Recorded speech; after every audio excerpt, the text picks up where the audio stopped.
Namaskar. A warm welcome to all of you in our channel Yoga and Alternative Therapy. Today I am going to discuss about a very special topic in this video, case study, जिसे हम हिंदी में वैयक्तिक अध्ययन पद्धति भी कहते हैं. Today we will read this topic and this point very deeply and we will use both language, Hindi and English. So watch this video till the end and you stay with us. वस्तुतः case study के विभिन्न क्षेत्र हैं. यह विभिन्न क्षेत्रों में प्रयोग होता है, जैसे कि विभिन्न प्रतियोगी परीक्षाओं नेट जीआरएफ में भी इसका प्रयोग होता है. साथ ही योग मनोविज्ञान के जो विद्यार्थी हैं, क्लिनिकल साइकोलॉजी में तो इसका बहुत ही अधिक क्लाइंट और क्लिनिशियन के अंतर्गत इसका प्रयोग होता है. तो आइए हम इस विषय को बहुत ही गहराई से समझें. विभिन्न क्षेत्रों में प्रयुक्त होने वाले केस स्टडी, जिसे हम वैयक्तिक अध्ययन पद्धति भी कहते हैं, आइए हम इस पूरे वीडियो में इसकी आउटलाइन को समझें, जिसके अंतर्गत सर्वप्रथम what is case study, then next is objective of case study, characteristics of case study, steps of case study and limitations of case study. इसकी बहुत ही गहराई से हम चर्चा करेंगे, इसलिए अंत तक इस वीडियो में आप सभी बने रहें. सबसे पहला पॉइंट आता है what is case study. Case study से तात्पर्य किसी भी व्यक्ति, वस्तु, स्थिति का भली भांति बारीकी से जांच पड़ताल करना व जानना केस स्टडी कहलाता है. दूसरे शब्दों में हम कह सकते हैं a case study means to closely examine and know any person, object and situation.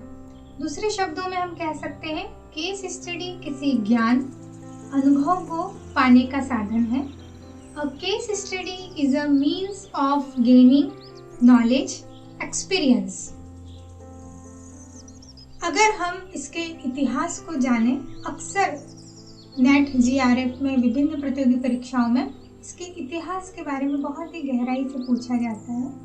तो सर्वप्रथम केस स्टडी का प्रयोग फ्रेडरिक लीब्ले 1929 में सोशल साइंस में इसका प्रयोग किया गया. बाद में फ्रेडरिक लीब्ले के ही प्रयोग को आगे जो दो समाजशास्त्री थे, बार्ने ग्लेजर एवं एंसेलम स्ट्रॉस, इन्होंने एक नवीन सिद्धांत के रूप में केस स्टडी को प्रयुक्त किया. उसके बाद क्लिनिकल साइकोलॉजी में सिगमंड फ्राइड, जो बहुत ही अधिक प्रख्यात है, आप सभी जानते हैं, 1856 से 1939 के अंतर्गत उन्होंने साइको एनालिसिस के लिए सर्वप्रथम केस स्टडी का प्रयोग किया. वस्तुतः क्लिनिकल साइकोलॉजी में जब हम गहराई से अध्ययन करते हैं तो क्लिनिशियंस एक क्लाइंट के विभिन्न सिम्टम्स को, जो पैथोलॉजिकल सिम्टम्स हैं, छुपे हुए हैं, उन सभी की पहचान करता है और उनका सिस्टमैटिक क्रमबद्ध अध्ययन करता है, जिसे हम साइकोपैथोलॉजी के अंतर्गत भी पढ़ते हैं कि साइकोपैथोलॉजी एक सिस्टमैटिक व्यवस्थित रूप से जो भी साइकोलॉजिकल डिसऑर्डर्स हैं उनका एक क्रमबद्ध अध्ययन और निदान किया जाता है. तो उसमें केस स्टडी की सबसे महत्वपूर्ण भूमिका होती है और सबसे पहला स्टेप केस स्टडी का ही होता है. इसे हम नैदानिक विधि भी कहते हैं. It is also called clinical method. अब हम आते हैं what is the definition of case study. तो विभिन्न जो मनोवैज्ञानिक हैं, सोशल साइंस के जो समाजशास्त्री हैं, उन्होंने केस स्टडी की विभिन्न डेफिनेशन दी है. कहा है it is an approach which view any social unit as a whole. Goode व हार्ट ने 1952 में केस अध्ययन विधि के बारे में कहा है कि केस स्टडी वह मेथड है जिसके द्वारा किसी सामाजिक इकाई के संपूर्ण स्वरूप का गहन अध्ययन किया जाता है. इसमें एक सोशल यूनिट्स होती है जिसके बारे में बहुत ही बारीकी से और गहराई से इसका अध्ययन किया जाता है. प्रख्यात मनोवैज्ञानिक युंग ने भी इसकी बहुत ही विस्तार से चर्चा की है और अपनी बुक में लिखा है, it is a method of research, a comprehensive study of a social unit, be that unit a person, a group, a social institution and a community। वस्तुतः दूसरे शब्दों में हम ऐसा कह सकते हैं कि केस स्टडी किसी इकाई के जीवन का गवेषणा तथा विश्लेषण की पद्धति है, चाहे वह एक व्यक्ति, परिवार, संस्था, सांस्कृतिक समूह या संपूर्ण समुदाय भी हो सकता है। इस प्रकार केस स्टडी को एज अ होल हम देखें तो case study means an in depth investigation of a social unit और इवेंट्स। किसी भी घटना या फिर किसी भी सोशल यूनिट का इन्वेस्टिगेशन करना किस तरह से गहराई से, उसे ही हम केस स्टडी कहते हैं। Case study indicates a form of qualitative data collecting method. यह बहुत ही गहराई से जानने योग्य है और पूछा भी जाता है कि केस स्टडी एक तरह से गुणात्मक अनुसंधान के साथ गहराई से अध्ययन करना होता है। अब यहाँ गुणात्मक का क्या अर्थ होता है? गुणात्मक अर्थ है उसके गुणों को समझना, व्यक्ति के जो गुण हैं उनकी गहराई से, उनकी बारीकी से उनकी जांच पड़ताल करना, उनके रहस्यों को समझना कि उसका व्यवहार कैसा है, उसके कॉग्निशन लेवल कैसा है, उसका इमोशनल लेवल कैसा है, इन सभी को बहुत ही गहराई से अध्ययन किया जाता है। Case study points out a deep perception and clear insight into life. वस्तुतः व्यक्तिगत अध्ययन पद्धति, जिसे हम केस स्टडी कहते हैं, विषय विशेष के गुण दोष एवं जो एबनॉर्मेलिटी है, असामान्यता है, उनका बहुत ही गहराई से विश्लेषण है, एनालिसिस है। अब हम अगले महत्वपूर्ण बिंदु पर आते हैं। What is the objective of case study? इसके विभिन्न ऑब्जेक्ट हैं, जिसमें से पहला है असामान्य परिस्थितियों का अध्ययन करना। जो असामान्य परिस्थितियां हैं, जो भी सिचुएशन है, उनका सिस्टमैटिक रूप से, क्रमबद्ध रूप से स्टडी करना ही इसका प्रमुख उद्देश्य है। तथा दूसरा इसका प्रमुख उद्देश्य है जो भी प्रासंगिक घटनाएं हैं उनकी गहराई से जांच पड़ताल करना, उनका गहराई से अध्ययन करना। तीसरा है रोगों के लक्षणों का सुनिश्चित पहचान। कोई भी रोग है, फिजिकल है, मेंटल है, उनके जो सिम्टम्स है उनका सुनिश्चित पहचान करना, वह भी क्रमबद्ध रूप से।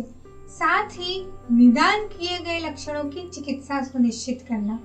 फॉर एग्जाम्पल, जैसे कि क्लिनिकल साइकोलॉजी में एक क्लाइंट आता है और अपनी परेशानियां बताता है, तब क्लिनिशियन उसे एक केस स्टडी के माध्यम से उसके पूरे व्यक्तित्व की गहराई से जांच पड़ताल करते हैं कि वास्तव में उसे क्या रोग हुए हैं, वह किस तरह का व्यक्तित्व है, उसकी गत इतिहास कैसा है।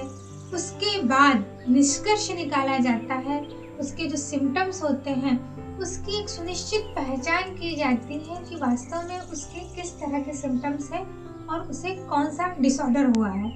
साथ ही क्लिनिशियन केस स्टडी के माध्यम से जो निदान किए गए लक्षण हैं उसके बाद उसकी साइकोथेरेपी या फिर विभिन्न तरह की चिकित्साओं को सुनिश्चित करता है। तो इसमें केस स्टडी बहुत ही अधिक महत्वपूर्ण भूमिका अदा करती है।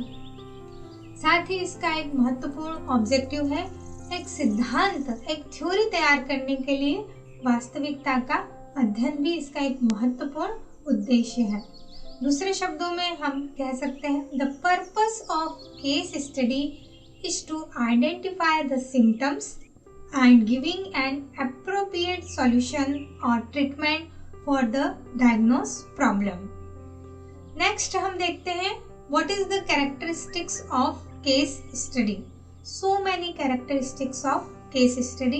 यहाँ हम कुछ महत्वपूर्ण बिंदुओं को ले रहे हैं। The first characteristic of case study is it is the individual study.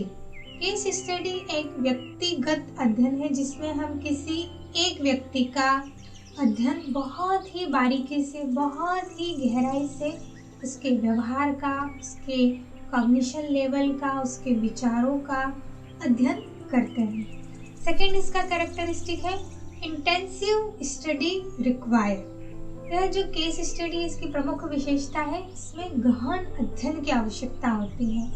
एक क्लिनिशियन क्लाइंट के विभिन्न रूपों का विभिन्न तरह से गहन अध्ययन करके ही उसके बारे में जांच पड़ताल करता है। अन्य शब्दों में इसका देखते हैं, it is complete study of social unit covered all facts. विभिन्न तरह के जो तथ्य हैं उन सभी को गहराई से पूर्ण रूप से अध्ययन करना ही केस स्टडी की महत्वपूर्ण विशेषता है। चौथा है सिस्टमैटिक कलेक्शन ऑफ डेटा। जो भी डेटा एकत्रित हुआ है उसका बहुत ही सिस्टमैटिक रूप से इसका कलेक्शन किया जाता है, जिससे हम आगे वीडियो में भी आपको बताएंगे और विभिन्न तरीके से, विभिन्न पॉइंट से गहराई से इसको समझाएंगे, इसलिए इस वीडियो में आप अंत तक बने रहें। Then fifth is qualitative study and not quantitative. ये जो केस स्टडी है यह गुणात्मक अध्ययन है, न कि मात्रात्मक। इसमें व्यक्ति के गुणों का अध्ययन किया जाता है, न कि उसकी मात्राओं का। It is a multi dimensional study. यह एक मल्टी डायमेंशनल स्टडी है जिसमें व्यक्तित्व के विभिन्न पक्षों का अध्ययन किया जाता है। अगर हम देखें तो व्यक्ति के बहुत अधिक पक्ष हैं और हर पक्ष को उसके पास्ट से लेकर उसके प्रेजेंट तक और उसके विभिन्न पक्षों को गहराई से अध्ययन किया जाता है। It may be a long term study. यह बहुत ही लंबी चलती है, इसमें समय भी बहुत अधिक लगता है, लेकिन समय लगने के साथ साथ क्लिनिशियन एक निष्कर्ष पर भी पहुंचता है। Causal and functional relationship can be explained. इसमें जो काउजल है और जो क्रियात्मक संबंध है उनको भी एक्सप्लेन किया जाता है। It has continuity in nature. यह नेचर में हमेशा बनी रहती है, सतत रहती है। Result fruitful hypothesis and testing. जो भी टेस्ट कराया जाता है क्लाइंट के ऊपर और उसकी जो हाइपोथेसिस की जाती है, जब क्लिनिशियन उनके रिजल्ट निकालता है तो वो भी बहुत ही फलदायी होते हैं और बहुत ही अच्छे होते हैं, जो क्लाइंट को बहुत ही अधिक सहयोग प्रदान करते हैं। इस प्रकार हमने केस स्टडी की विभिन्न महत्वपूर्ण विशेषताओं को यहाँ उल्लेखित किया है। अब हम अगले स्टेप पर चलते हैं कि what is the method of case history.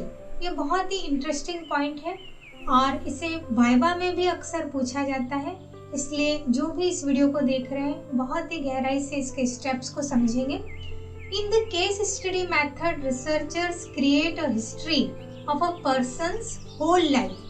Persons के पूरे जीवन की हिस्ट्री एक रिसर्चर्स क्रिएट करता है और उसकी पूरी एक मेथड बनाता है। कहाँ से कहाँ तक? From his birth to present, जहाँ जब उसका जन्म हुआ और अभी वह कितने वर्ष का है, अभी वर्तमान तक। And on the basis of that history psychologist draw a conclusion.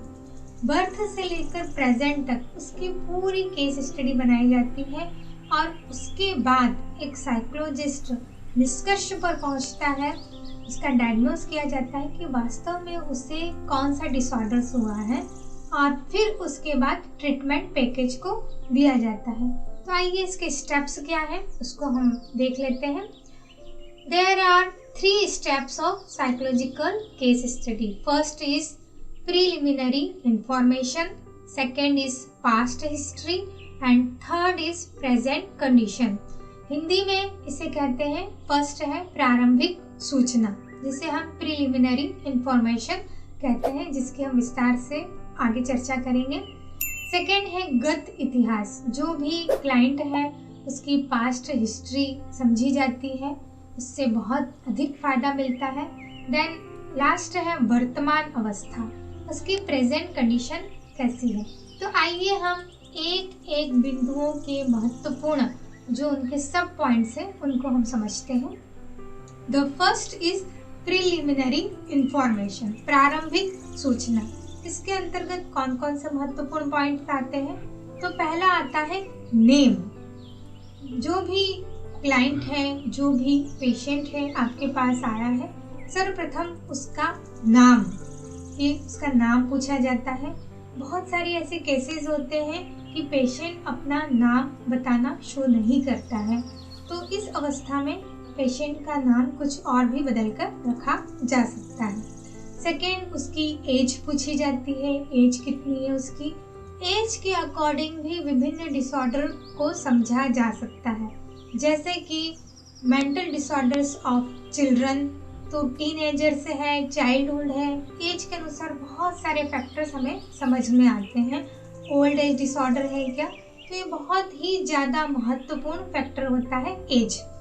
Third आता है हमारा सेक्स, वह मेल है कि फीमेल है। जो भी क्लाइंट आया है उसका सेक्स क्या है, मेल है कि फीमेल है, उससे भी बहुत ज़्यादा चीज़ें समझ में आती है। जैसे कि कंडक्ट डिसऑर्डर्स हम मेंटल डिसऑर्डर्स ऑफ चिल्ड्रन में पढ़ते हैं, तो ऐसा देखा जाता है कि मेल में वह अधिक होता है, फीमेल में उसका जो अनुपात है वह कम होता है। तो इससे भी बहुत सारी जानकारियाँ हासिल हो जाती है। फोर्थ आता है एजुकेशन, उसने कहाँ तक पढ़ाई की है, उसकी एजुकेशन क्या है। अगला आता है इकोनॉमिक कंडीशन।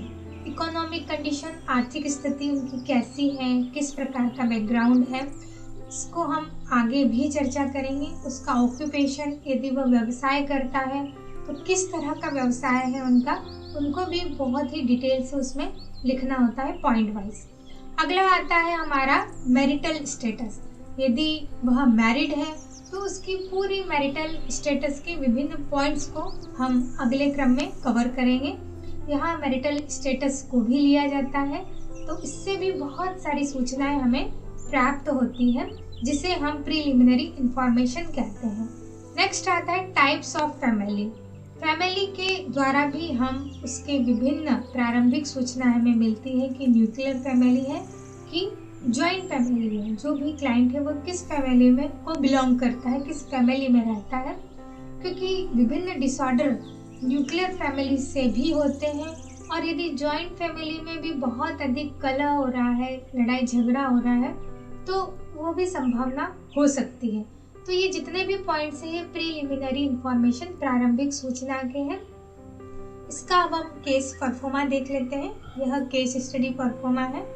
यदि आप एक स्टूडेंट हैं, यह केस स्टडी परफॉर्मा विभिन्न क्षेत्रों में प्रयोग होता है।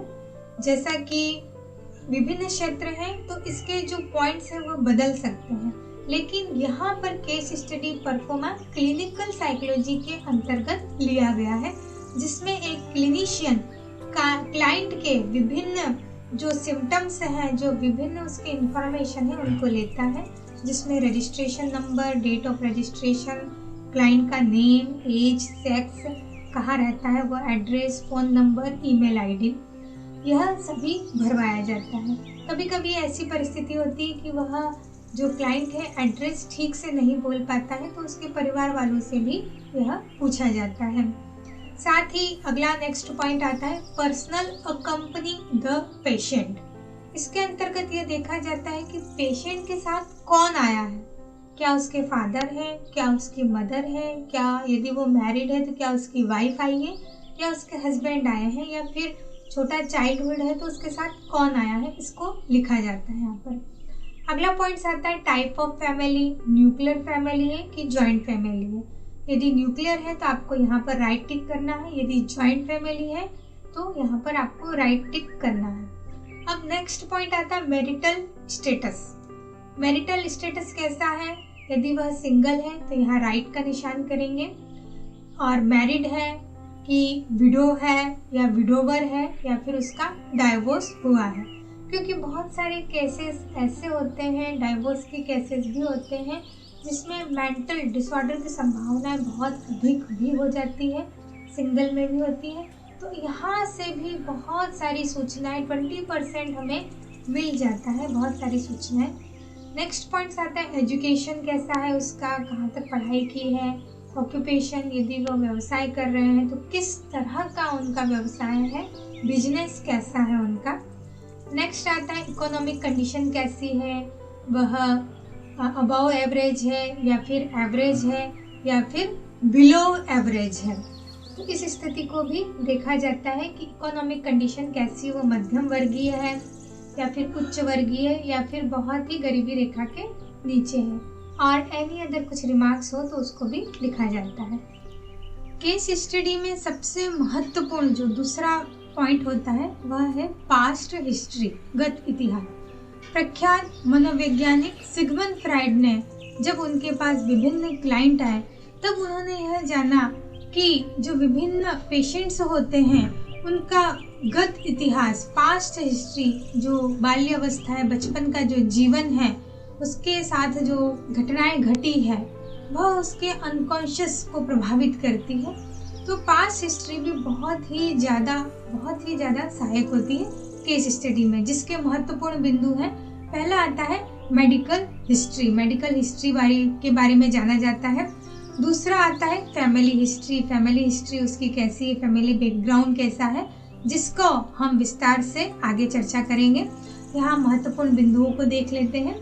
तीसरा आता है उसका सोशल स्टेटस ऑफ फैमिली का समाज में प्रतिष्ठा कैसी है, मान सम्मान उनका कैसा है। अगला महत्वपूर्ण पॉइंट आता है जेनेटिकल हिस्ट्री। ये बहुत ही ज़्यादा महत्वपूर्ण भूमिका अदा करती है। जैसा कि हम विभिन्न डिसऑर्डर्स यदि हम देखते हैं, जैसे कि सिजोफ्रेनिया है, पर्सनालिटी डिसऑर्डर्स है, सब्सटेंस एब्यूज रिलेटेड डिसऑर्डर्स है, बच्चों में होने वाले ADHD, attention deficit hyper activity disorders हैं, इन सभी का जो महत्वपूर्ण कॉज होता है कहीं ना कहीं जेनेटिक होता है, आनुवांशिक होता है। तो इन कारणों को भी समझना अनिवार्य होता है। अगला हमारा महत्वपूर्ण विषय आता है पर्सनल हिस्ट्री।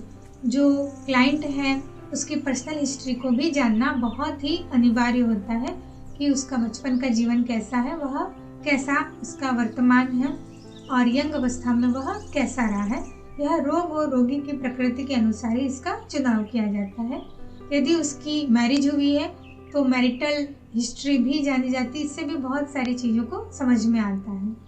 अगला है सेक्सुअल हिस्ट्री, क्योंकि विभिन्न जो डिसऑर्डर होते हैं वह सेक्सुअल से भी होते हैं। ऐसा गीता में भगवान श्री कृष्ण ने भी अपने श्लोक्स में इसको दर्शाया है। साथ ही अगला पॉइंट अदर्स आता है, जिसमें हम अदर चीज़ें भी देखते हैं। अब हम इनको और विस्तार से समझते हैं कि ये जो महत्वपूर्ण पास्ट हिस्ट्री के पॉइंट्स हैं उसमें जब आप केस स्टडी लिखते हैं तो किन महत्वपूर्ण चीज़ों को इसमें समावेश किया जाता है। पहला है include both medical history as well as psychiatric history.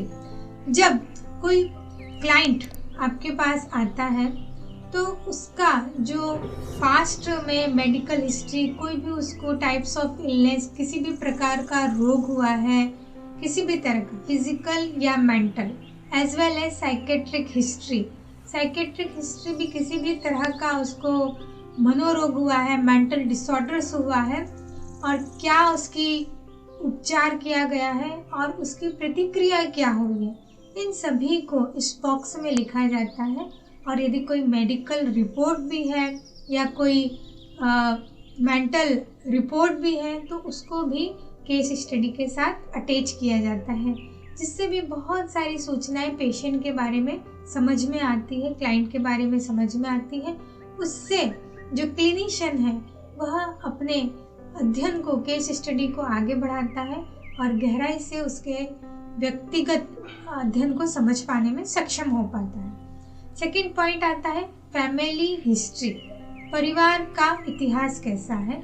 इसके अंतर्गत होम एटमॉस्फेयर, घर का जो वातावरण है वह कैसा है, वह बहुत ही ध्यान से उससे पूछा जाता है कि आप कैसा है, आप किस प्रकार से रह रहे हैं। तो वह पूरा बताता है कि घर का वातावरण अच्छा नहीं है, लड़ाई झगड़ा होता है। तो इन्हीं पॉइंट्स को आपको 1, 2, 3 इस प्रकार से सिस्टमैटिक रूप से इन पॉइंट्स को आपको लिखते चले जाना है। अगला पॉइंट्स आता है सोशल स्टेटस ऑफ फैमिली। जो परिवार है उसका समाज में किस प्रकार का स्टेटस है, प्रतिष्ठा कैसी है, क्या वह जो सोशल्स हैं क्या उसमें भाग लेते हैं या फिर वह गांव में है तो क्या उनका आपस में मेलजोल है कि नहीं है, यह भी एक महत्वपूर्ण बिंदु है। अगला पॉइंट आता है psychological and genetic disturbance in the family.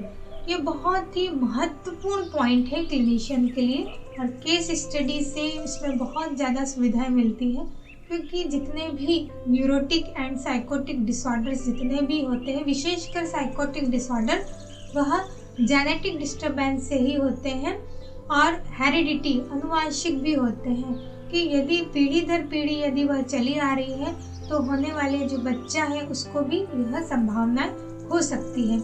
इसलिए मनोवैज्ञानिक या फिर जेनेटिक डिस्टर्बेंस है परिवार में, उसको भी बहुत ही गहराई से समझा जाता है, पूछा जाता है कि क्या आपके परिवार में कोई समस्याएं तो नहीं है, किसी को कोई साइकोलॉजिकल या जेनेटिक प्रॉब्लम तो नहीं है।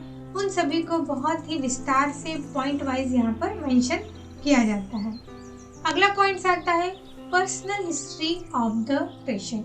अब जो क्लाइंट है, जो भी पेशेंट है आपके पास आया है, अब उसकी स्वयं की हिस्ट्री को जानना बहुत ही ज़रूरी होता है, जिसमें सबसे पहले जो आता है चाइल्डहुड, बचपन का जीवन उसका कैसा था, उसकी परिस्थितियाँ कैसी थी, क्या वह बहुत अच्छे से उसने जीवन जिया या फिर उसका बचपन की जीवन कैसा था, इस सभी को यहाँ पर पॉइंट वाइज लिखा जाता है। जो क्लाइंट है उससे बहुत ही ध्यान से चिकित्सकीय संबंध बनाकर उससे बहुत ही अच्छे से पूछा जाता है, तब वह धीरे धीरे अपनी बातों को बताने लग जाता है। अगला आता है एडोलसेंस। एडोलसेंस टीन एजर्स 13 से 19 वर्ष में उसकी स्थिति कैसी थी, क्या समस्याएं हुई थी, क्योंकि बहुत सारी जो मेंटल डिसऑर्डर्स चिल्ड्रन की जो समस्याएं हैं, जैसे ADHD है, मेंटल रिटार्डेशन है, लर्निंग डिसेबिलिटी है और कंडक्ट डिसऑर्डर्स हैं, वह इस अवस्था में भी होते हैं। तो इस अवस्था में क्या परेशानी हुई है उनको, उनका बचपन का जीवन कैसा था, उनका वातावरण कैसा था, इन सभी को देखा जाता है, उससे भी बहुत सारी पॉइंट्स हमें मिल जाते हैं।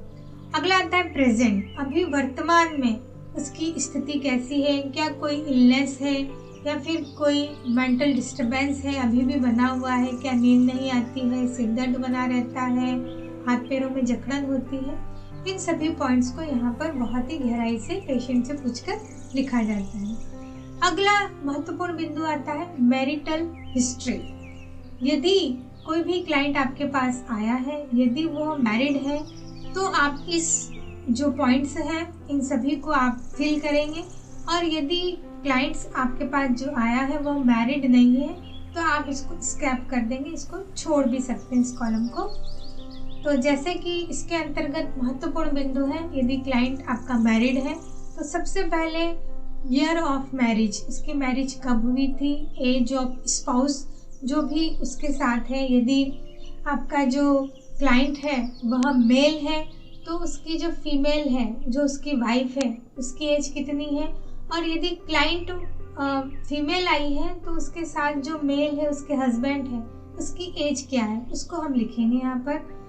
फिर पेशेंट की एज क्या है, उसकी स्पाउस की एज क्या है, मैरिज का समय कब हुआ, मैरिज कब हुई थी, कौन से समय हुई थी, कौन सी डेट है उसकी, कौन से ईयर में हुई थी, और उसके जो स्पाउस है उसका एजुकेशन लेवल क्या है, ऑक्यूपेशंस क्या है स्पाउस का, यदि कोई ऑक्यूपेशंस कर रहे व्यवसाय है, और रिपोर्टेड एडजस्टमेंट क्या आपस में उनकी बनती है। इन सभी को पॉइंट वाइज सिस्टमैटिक रूप से लिखा जाता है। अगला जो महत्वपूर्ण आता है सेक्सुअल हिस्ट्री। सेक्सुअल हिस्ट्री भी एक महत्वपूर्ण योगदान रखती है केस स्टडी में। यह मेंटल डिसऑर्डर को सिस्टमैटिक रूप से क्रमबद्ध अध्ययन करने और उसके निदान करने में भी सहायक होती है। एक हमारे भारतीय मानस शास्त्र श्रीमद् भगवद गीता में योगेश्वर श्री कृष्ण स्वयं अर्जुन से कहते हैं, अध्याय 2 के 62 और 63 श्लोक्स में कहते हैं, ध्यायन्तो विषयान् पुंसः संगस्तेषुपजायते संगात् संजायते कामः कामात् क्रोधोऽभिजायते। योगेश्वर श्री कृष्ण एक मनोचिकित्सक की भांति चिकित्सा करते हुए कहते हैं कि हे अर्जुन, विषयों का चिंतन करने वाले पुरुष की उन विषयों में आसक्ति हो जाती है, जो बार बार विषयों का चिंतन करते हैं, जो नेगेटिव विषय होते हैं। यदि चाइल्डहुड में ही यह अवस्था आ जाए या फिर यंग एज में या टीनेजर्स में ही अवस्थाएं आ जाती है, तो उन विषयों में आसक्ति होती है। आसक्ति से उन विषयों की कामना होती है, कामना हो कि वह मिल जाए, और यदि कामना में विघ्न पड़ता है तो क्रोध उत्पन्न होता है, अर्थात विभिन्न तरह के मेंटल डिसऑर्डर्स होने लगते हैं। आगे योगेश्वर श्री कृष्ण कहते हैं, क्रोधात् भवति सम्मोह, सम्मोहात् स्मृति विभ्रमः, स्मृति भ्रंशात् बुद्धिनाशो, बुद्धिनाशात् प्रणश्यति।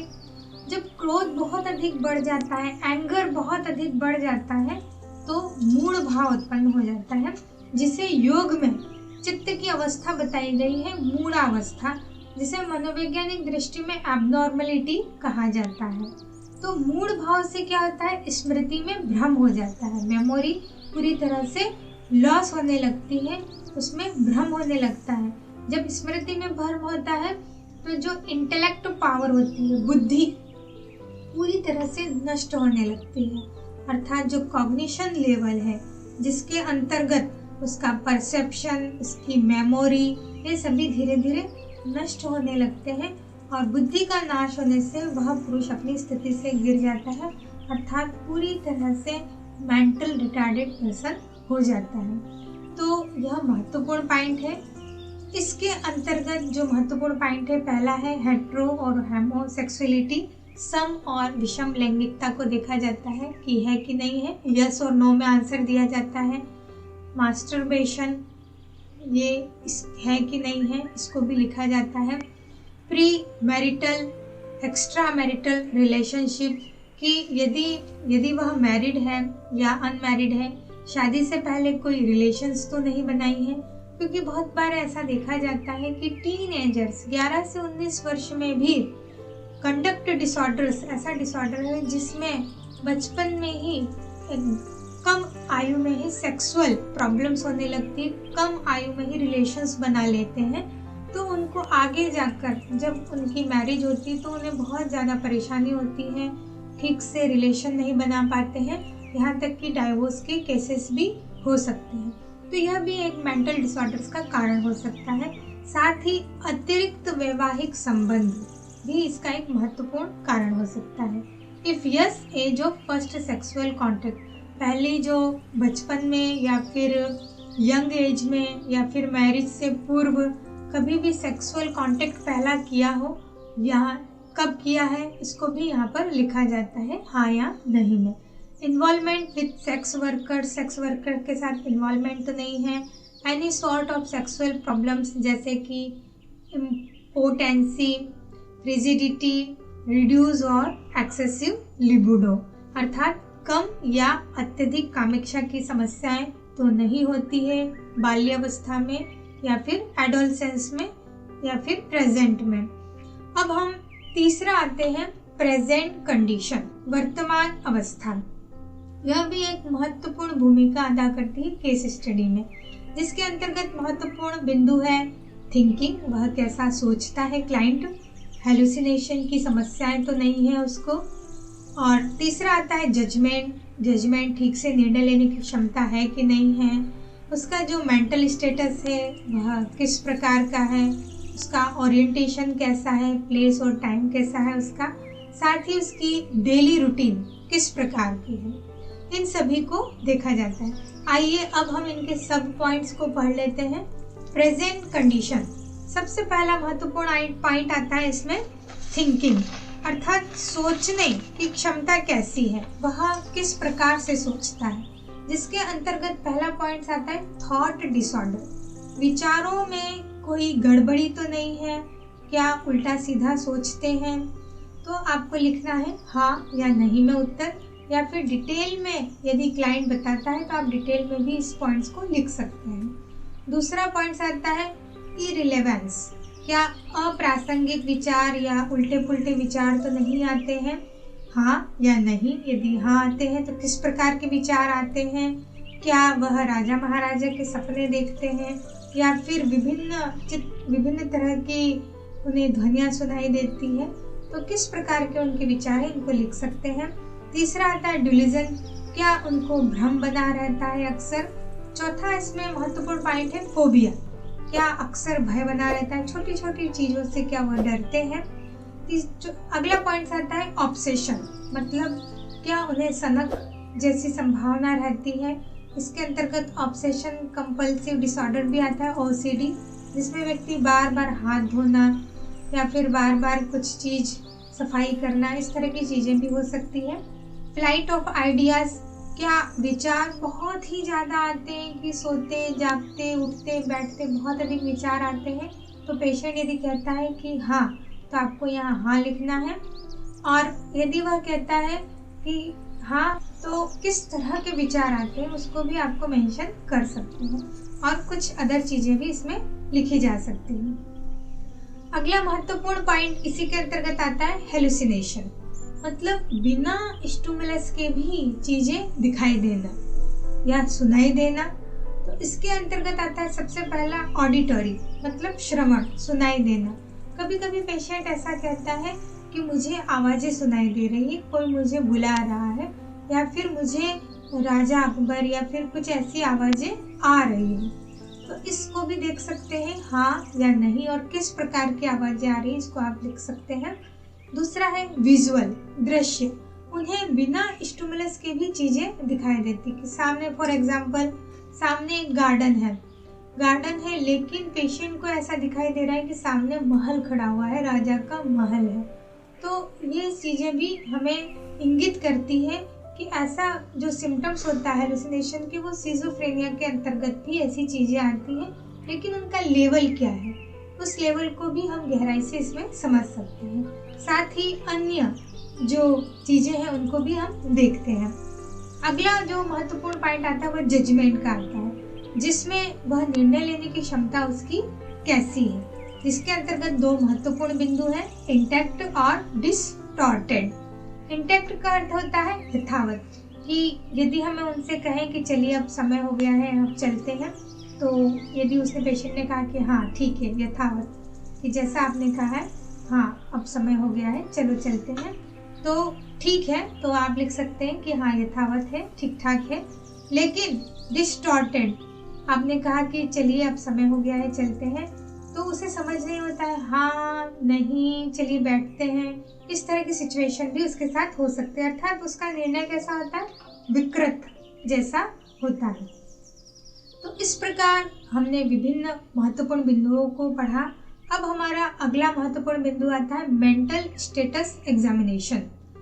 यह बहुत ही महत्वपूर्ण भूमिका अदा करता है कि जो भी क्लाइंट आपके पास आया है वह किस प्रकार से दिखाई देता है, उसका मेंटल स्टेटस इन चीज़ों से बहुत ही जल्दी समझ में आ जाता है। जिसके महत्वपूर्ण बिंदु है, पहला है general observation of the interviewer. The first point is general observation of the interviewer is dressing sense. Dressing sense is the most important point of this.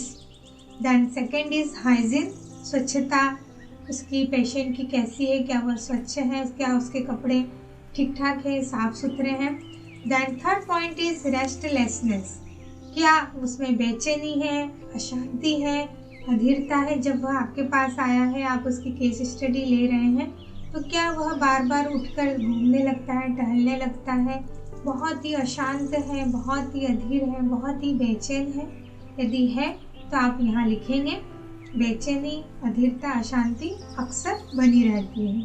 Then fourth point is cooperative and non cooperative, वह उसका स्वभाव कैसा है।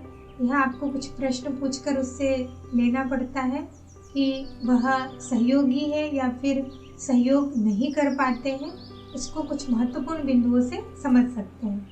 Then अगला point है communication, क्या आप जब उससे बात करते हैं तो क्या वो ठीक से आपसे संचार कर पाता है, ठीक से बात करने में सक्षम है।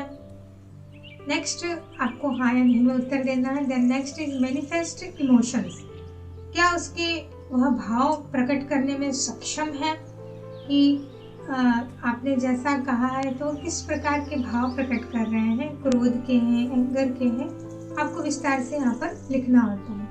Then last point is body language, body language, उनका जो शारीरिक हाव भाव है कैसा है, फेशियल एक्सप्रेशन कैसा है, क्या वो मुंह बनाकर बोलते हैं या फिर आई कांटेक्ट, क्या आपसे बिल्कुल भी आई कांटेक्ट नहीं रख पाते हैं, इधर उधर देखते हैं। तो इससे भी बहुत सारी चीज़ें समझ में आती है, क्योंकि पेशेंट के अक्सर ऐसा होता है कि वो आई कांटेक्ट बनाने में सक्षम नहीं होते हैं। क्यों? क्योंकि उनका कॉग्निटिव लेवल भी डैमेज होने लगता है, उनका परसेप्शन, उनका मेमोरी, उनकी थिंकिंग ठीक से काम नहीं करता है और ब्रेन भी डैमेज हो जाता है। नेक्स्ट पॉइंट आता है ओरिएंटेशन। ओरिएंटेशन मीन्स दिशा निर्देश। इसके अंतर्गत टाइम और प्लेस ओरिएंटेशन देखा जाता है कि इसका टाइम क्या है और उसका स्थान कैसा है, दिशा निर्देश कैसा है, इसको महत्वपूर्ण रूप में लिया जाता है कि उनका खाने का समय कैसा है, कब खाते हैं, सोने का समय कैसा है, कहाँ पर वह जाना पसंद करते हैं, इन सभी को यहाँ पर लिखा जाता है। नेक्स्ट पॉइंट आता है डेली रूटीन। डेली रूटीन बहुत ही महत्वपूर्ण भूमिका अदा करती है किसी क्लाइंट को पूरी तरह समझने में। तो अंत में क्लाइंट की डेली रूटीन को स्टेप बाय स्टेप लिखा जाता है कि अर्ली मॉर्निंग कितनी बजे उठते हैं, फिर उसके बाद क्या करते हैं, आफ्टरनून उनकी कैसी डेली रूटीन है, इवनिंग में क्या करते हैं वो, और नाइट में जब उनका सोने का समय होता है तो वो कितनी बजे सोते हैं। इसको स्टेप बाय स्टेप पूरा लिखा जाता है। तो इस प्रकार ये हमारा होता है। लास्ट में साइकोमेट्रिक फाइंडिंग कि जो भी क्लिनिशियन केस स्टडी लेते हैं जिसमें विभिन्न बिंदुओं को हमने इस वीडियो में बहुत ही गहराई से और अच्छे से समझाने का प्रयास किया है। क्लिनिशियन इसी तरह से क्लाइंट के विभिन्न पास्ट जो लाइफ है उसकी, प्रेजेंट उसकी लाइफ है, उसके जो प्री मिलिटरी इंफॉर्मेशंस हैं, उन सभी को लिया जाता है और अंत में अपने निष्कर्ष पर पहुंचता है और डायग्नोस करता है कि इसको इस तरह का मेंटल डिसऑर्डर्स है। यहाँ पर जितने भी मेडिकल रिपोर्ट्स हैं या फिर उसके साइकेट्रिक रिपोर्ट्स हैं, उनका क्या उपचार हुआ था, क्या ट्रीटमेंट हुआ था, उन सभी को यहाँ पर क्लिनिशियन लिखता है, अटैच करता है। इस प्रकार से यह पूरी केस स्टडी कंप्लीट होती है। लास्ट में जब वह क्लिनिशियन डायग्नोस कर लेता है बहुत अच्छे से, तब एक ट्रीटमेंट रिकॉर्ड तैयार किया जाता है कि केस स्टडी से कम 80% उसे समझ में आ गया है कि अब इस क्लाइंट को इस तरह का मेंटल डिसऑर्डर है, अब इसे इस तरह का थेरेपी देना जरूरी है। तो इसके अंतर्गत ट्रीटमेंट रिकॉर्ड में डेट लिखी जाती है और टाइप ऑफ ट्रीटमेंट्स, जैसे कि विभिन्न तरह की ट्रीटमेंट दे सकते हैं। योगा थेरेपी कब आपने दिया, उसके अंतर्गत कौन कौन से आसन, प्राणायाम, मुद्रा और यौगिक डाइट आपने क्या क्या प्रयोग किया है, उनको डेट के अनुसार लिखा जाता है और उसको रिमार्क भी दिया जाता है कि क्या उसको जब वो आप दे रहे हैं तो क्या उसको बेनिफिट भी हो रहा है, फीडबैक भी साथ के साथ लिया जाता है। साथ ही विभिन्न तरह के डिसऑर्डर हैं तो क्या साइकोथेरेपी की जा रही है या फिर कॉग्निटिव बिहेवियर सीबीटी थेरेपी हो रही है या फिर विभिन्न तरह के जो भी ट्रीटमेंट के टाइप हैं, जैसे चाइल्डहुड डिसऑर्डर हैं तो बच्चों को किस तरह से ट्रीट किया जा रहा है, उन सभी को यहाँ पर डेट वाइज ट्रीटमेंट के जो टाइप है उनको रिमार्क सहित लिखा जाता है। और जब क्लाइंट अथक प्रयास से क्लिनिशियन के वह ठीक हो जाता है, तब डिस्चार्ज समरी सबसे लास्ट पॉइंट आता है। तब क्लिनिशियन यह लिखता है कि अब यह क्लाइंट पूरी तरह से स्वस्थ हो गया है, इसके परिवार वालों की भी हमने थेरेपी काउंसलिंग की है, अब इसके परिवार वाले इसे पूरी तरह से स्वीकार लेंगे, समाज भी इसे पूरी तरह से स्वीकारेगा, अब यह पूरी तरह से स्वस्थ हो रहा है और मैं इसको डिस्चार्ज कर रहा हूँ। अब यह एक स्वस्थ मनुष्य की भांति समाज में आसानी से रह सकता है, समाज में आसानी से जीवन जी सकता है और सभी विभिन्न तरह के जिसे भी उसे जॉब करने हैं वह आसानी से कर सकता है। तो यह एक बहुत ही महत्वपूर्ण आपको हमने आज बताया केस स्टडी, जिसके अंतर्गत एक जो मैली कुचली दबी हुई जो भावनाएं थी मनोरोगी की, उनको समझा एक क्लिनिशियन ने और उसको विभिन्न तरीके से ट्रीटमेंट देकर उसे एक स्वस्थ नागरिक बनाकर दिया है। तो इस प्रकार से इसमें साइकोलॉजिस्ट सिग्नेचर करते हैं और इसकी डेट लिखते हैं। इसमें एक महत्वपूर्ण बिंदु और आता है लास्ट में, केस स्टडी की कुछ लिमिटेशंस होती हैं। तो what is the case study limitations of case study? The first point is can't generalize the result to the wider population. तो केस स्टडी में सबसे पहले देखा जाता है कि यदि बहुत ज़्यादा पॉपुलेशन है तो उसको जनरलाइज करने में थोड़ा सा दिक्कत होती है, उसका रिजल्ट ठीक से नहीं आता है।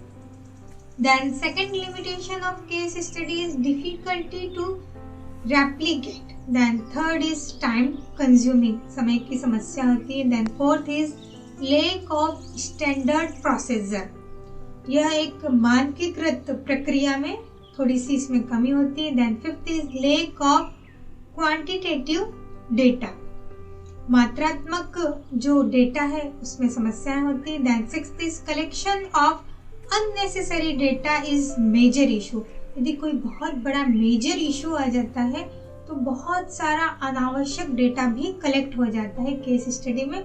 इस बात का विशेष ध्यान क्लिनिशियन रखते हैं और विद्यार्थियों से भी अक्सर केस स्टडी की लिमिटेशंस पूछी जाती हैं। Then last point is limitations of case study is researchers on subjective feelings में इन्फ्लुएंस द केस स्टडी। तो आज का हमारा विषय केस स्टडी पूरा हुआ है। आप हमारे जो yoga and alternative therapy channel है इसमें विभिन्न तरह के और भी वीडियो हम बनाते आ रहे हैं और बता रहे हैं। आप हमारे साथ इसी तरह बने रहे। इस वीडियो को लाइक, सब्सक्राइब और शेयर जरूर कीजिए ताकि इससे संबंधित, योग से संबंधित, चिकित्सा से संबंधित और भी वीडियो आपको मिलते रहें। सभी को नमस्कार। ओम शांति।